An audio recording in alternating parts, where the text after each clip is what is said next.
বন্যায় মানবিক সংকট তৈরি হয়েছে ফেনীতে। বৃষ্টি কমলেও বন্যা পরিস্থিতির উন্নতি হয়নি। এখনও জেলার ৬ লাখের বেশি মানুষ পানিবন্দী হয়ে মানবেতর জীবন কাটাচ্ছে। বেশিরভাগ এলাকা বিদ্যুৎ বিচ্ছিন্ন, দেখা দিয়েছে খাবার আর বিশুদ্ধ পানির সংকট।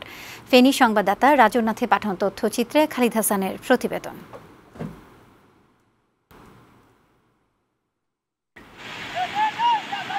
প্রবল বন্যায় তছনছ ফেনীর জনপদ। টানা বর্ষণ আর পাহাড়ি ঢলের পানিতে ডুবেছে ফুলগাজী, পরশুরাম, ছাগলনাইয়া, সোনাগাজী, দাগনভূঞা ও সদর উপজেলার বেশিরভাগ এলাকা। ১৬ লাখ মানুষের জনপদের অধিকাংশই ক্ষতিগ্রস্ত হয়েছে বন্যায়। কোথাও বাড়ির একতলা পেরিয়ে দোতলা ছুঁয়েছে বানের পানি। রাস্তাঘাট ডুবে বিচ্ছিন্ন আছে সড়ক যোগাযোগ। বিদ্যুৎহীন বেশিরভাগ এলাকা।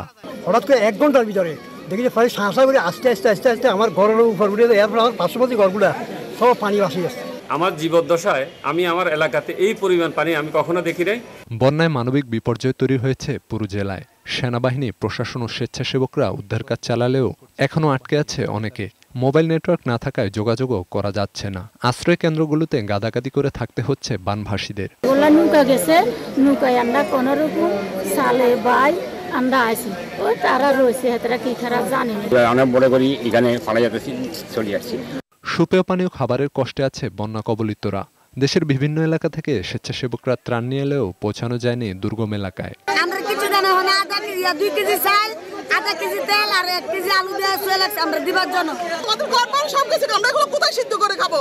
বন্যার কারণ হিসেবে মুহুরী, কহুয়া ও সিলোনিয়া নদীতে টেকসই বাঁধ নির্মাণ না করাকে দায়ী করেছেন স্থানীয়রা। বৃষ্টি বাড়লে পরিস্থিতি আরও অবনতির শঙ্কায় আছেন তারা। ডেস্ক রিপোর্ট, বৈশাখী সংবাদ।